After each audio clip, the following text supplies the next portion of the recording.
नमस्कार दोस्तों। आज की कहानी का नाम है उम्मीद का कागज। 3 आने का 1 दर्जन मिलता था, अब देखो 40 में भी देने को तैयार नहीं है। 50 रुपये 1 दर्जन केले का मांगता है।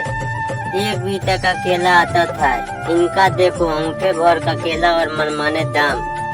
सरासर लूट है, दिन दहाड़े डकैती है। ये तो शकुंतला देवी भुनभुनाती हुई फल वाले पर अपनी खींच उतार रही थी। 75 से 80 बरस की उम्र होगी बुढ़िया शकुंतला देवी की। हड्डियों का ढांचा, झुकी हुई कमर, हाँ चेहरे पर अभी भी बुढ़ापन एक तेज।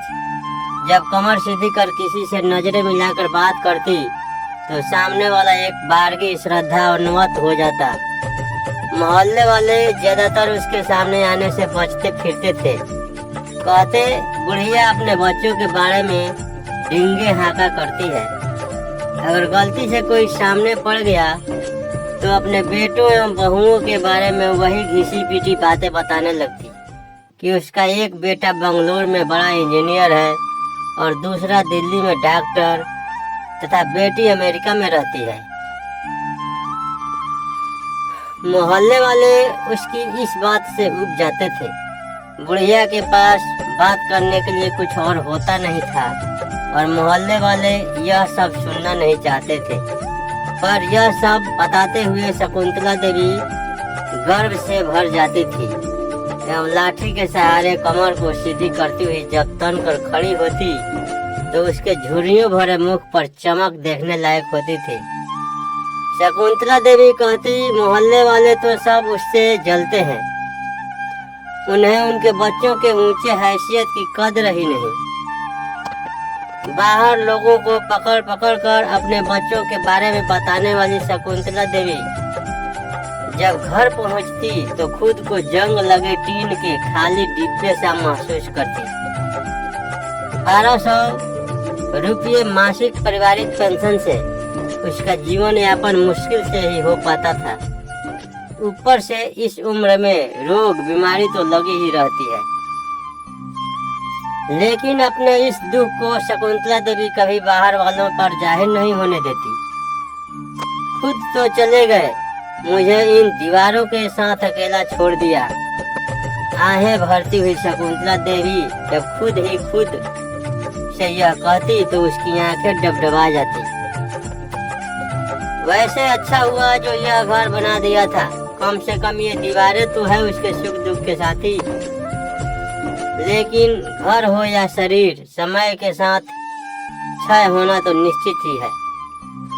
ऊपर से बरसों से घर की न रंगाई पुताई हुई थी और न ही मरम्मत। घर भी शकुंतला देवी के देह की तरह किसी भी वक्त ढहने के लिए तैयार था। बाहर अपने बच्चों के बारे में उलझ कर बोलने वाली बुढ़िया अंदर से कितना खोखला और एकाकी महसूस करती थी।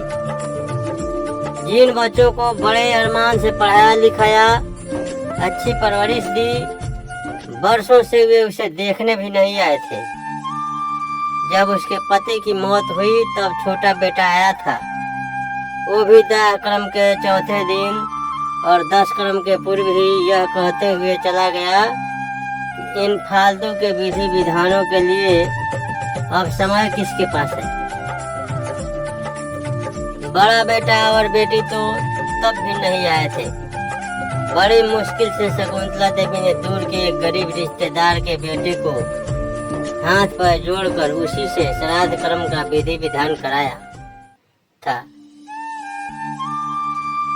फिर भी बूढ़े मन को आशा थी कि उसके बच्चे एक दिन जरूर आएंगे। वह रोज ही उनका इंतजार करती।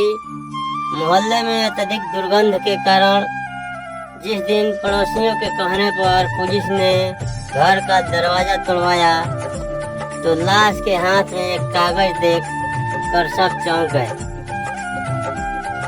शकुंतला देवी ने उस कागज में एक दिन का हिसाब रखा था कि उसका कौन सा बच्चा कब आया था। उसकी लाश को नगर निगम की लवारिस लाश ढोने वाली गाड़ी ले गई। तो दोस्तों, ये कहानी आपको कैसी लगी हमें बताएं और ऐसे ही और कहानियाँ सुनने और पढ़ने के लिए मेरे चैनल को सब्सक्राइब कर सपोर्ट करें। धन्यवाद। Thank you for watching.